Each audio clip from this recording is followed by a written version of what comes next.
Hi everybody. Today we're going to work on your Hammerfist Board Break. Now with board breaking, you practice it many times without a target or with an imaginary target, and once you build up the proper technique, you'll be able to actually break a piece of wood. So today what we're going to do is the hammer fist. You're going to squeeze your hand into a proper fist, and you're going to curl your thumb around so that you can squeeze your entire hand tight. Now we're going to be using the bottom part of our hand for the striking surface, just like a hammer.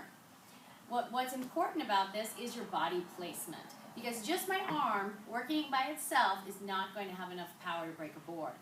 So if you have a target at home, you can use a target at home, or you can even just use a pillow.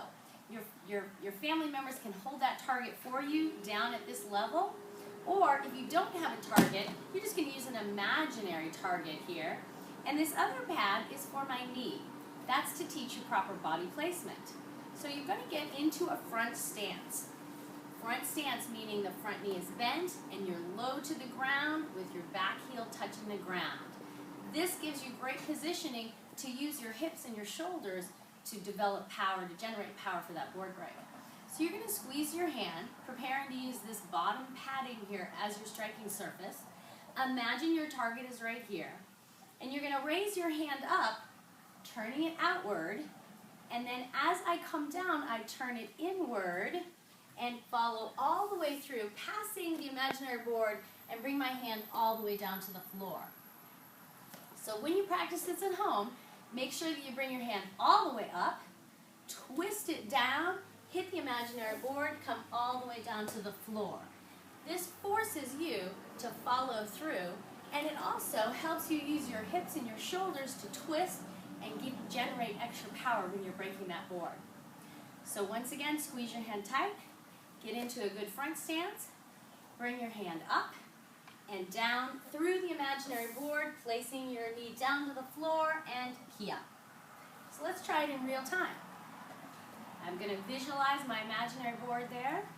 I'm going to squeeze my hand, get in a good front stance, raise my hand up, and and try it again.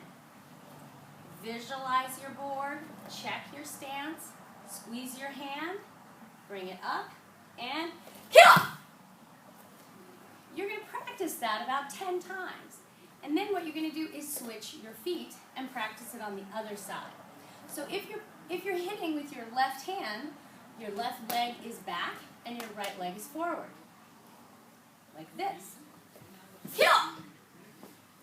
If you're hitting with your right hand, your right leg will be back and your left leg will be forward.